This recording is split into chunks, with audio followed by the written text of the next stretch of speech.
BFM. Bonsoir Marianne Maximy, Bonsoir.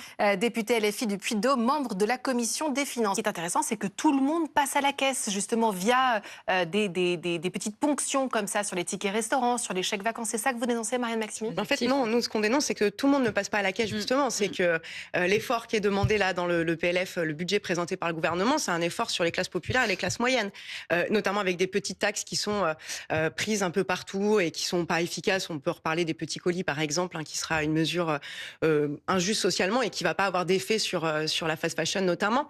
Mais surtout, ce qu'on dit, nous, c'est qu'il y a un choix qui est fait, c'est justement de ne pas s'en prendre à celles et ceux qui ont profité et de répartir l'effort. Il y a un moment, c'est que nous, ce qu'on dit, c'est que les gros doivent payer gros et les petits, petits. Et là, ce budget-là fait le contraire.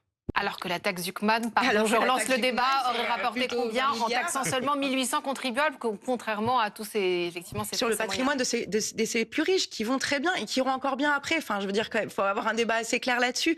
Et vous parlez de la croissance. Ce budget-là, il va avoir un effet récessif. Il va avoir un problème sur la consommation populaire.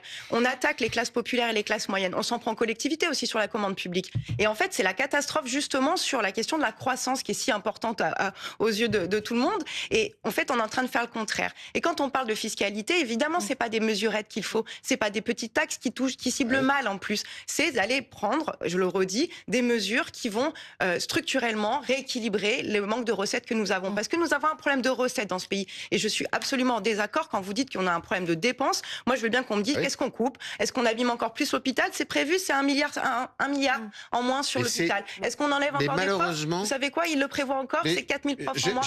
J'aimerais être d'accord avec vous. Sur quoi on peut se mettre d'accord? On a deux projets complètement opposés, complètement différents. Donc évidemment, il n'y a pas de compromis d'accord. Il y a un débat parlementaire, il y a de la démocratie parlementaire. Pour une fois, 149.3, on est ravis de ça. On devrait se dire que normalement, c'est la norme. Mais bon, moi, j'ai pas connu ça depuis que je suis députée. Mais évidemment qu'on va pas être d'accord. Vous n'allez pas être d'accord, mais vous allez vers un compromis. Vous aussi, en un mot. Pour une raison très simple, c'est que vous ne proposez